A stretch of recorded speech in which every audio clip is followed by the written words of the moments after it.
በሀገረ ኢንዶኔዥያ በፓፓ ውስጥ የሚገኘው ጥልቅ የዝናብ ደን ውስጥ ከከተሞች ከመንገዶችና ከዘመናዊ ሕይወት ርቀው በዓለም ላይ በጣም አስደናቂ ከሆኑ ጎሳዎች አንዱ ይኖራል።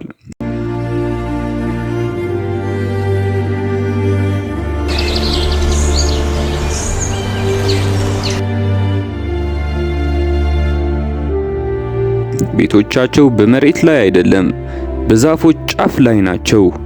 እነሱ የኮሮአይ ጎሳ ናቸው።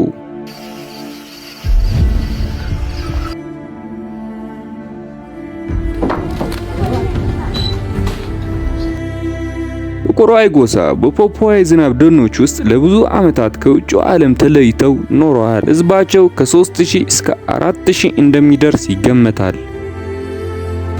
የሚገርመው ነገር እስከ 1970 ድረስ አብዛኞቹ የኮሮአይ ጎሳዎች ከውጭው ዓለም ጋር ምንም አይነት ግንኙነት አልነበራቸውም። ስለዚህም ከከተማ፣ ከመኪና፣ ከቴሌቪዥንና ኤሌክትሪክ ሳያዩ ሕይወታቸውን እያሳለፉም ይገኛሉ።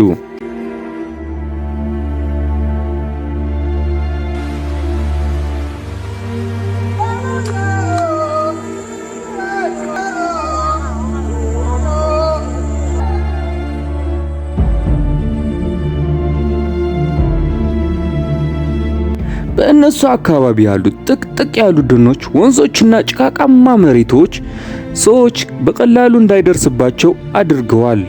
በዚህም ምክንያት የራሳቸውን ባህልና አኗኗር ጠብቀው ኖረዋል። ኮሮአይም በዓለም ላይ ታዋቂ ያደረጋቸው ነገር አለ። እሱም በጣም ከፍ ያሉ የዛፍ ቤቶቻቸው ናቸው። ቤቶቻቸው ከ30 ሜትር በላይ ከፍታ ላይ ይገነባሉ። ይህ እንደ 10 ፎቅ ህንጻ ከፍታ ያህል ነው። እነዚህም ቤቶች ለመገንባት በደኑ ውስጥ የሚገኙ እንጨቶች፣ ቅጠሎችና ገመዶች ብቻ ነው የሚጠቀሙት። ረጅሙ ቤት አብዛኛውን ጊዜ ጎሳው መሪ ነው የሚኖርበት፣ ምክንያቱም ግዛቱን ከጠላት ለመቃኘት ነው።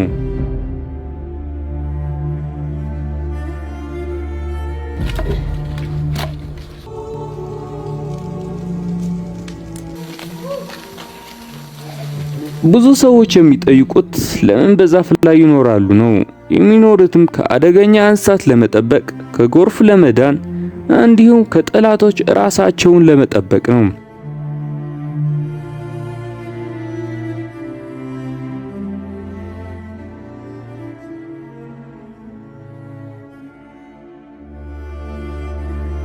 ኮሮአይ ምግባቸውን ተፈጥሮ ከለገሰቻቸው በአደን ፍራፍሬዎች በመሰብሰብና እንዲሁም አሳ በማደን ይኖራሉ።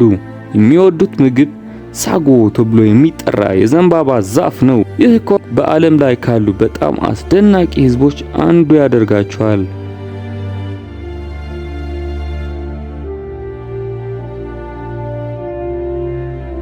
ይህ የመጀመሪያ ዩቲዩብ ቪዲዮ ነው። እናም ሁላችሁም ቻናሉን ሰብስክራይብ፣ ላይክ እና ሼር እያደረጋችሁ እኔን አግዙኝ እላችኋለሁ። ጥያቄ ወይ ሐሳብ ካላችሁም ኮሜንት ላይ ጻፉልኝ። ይመቻችሁ።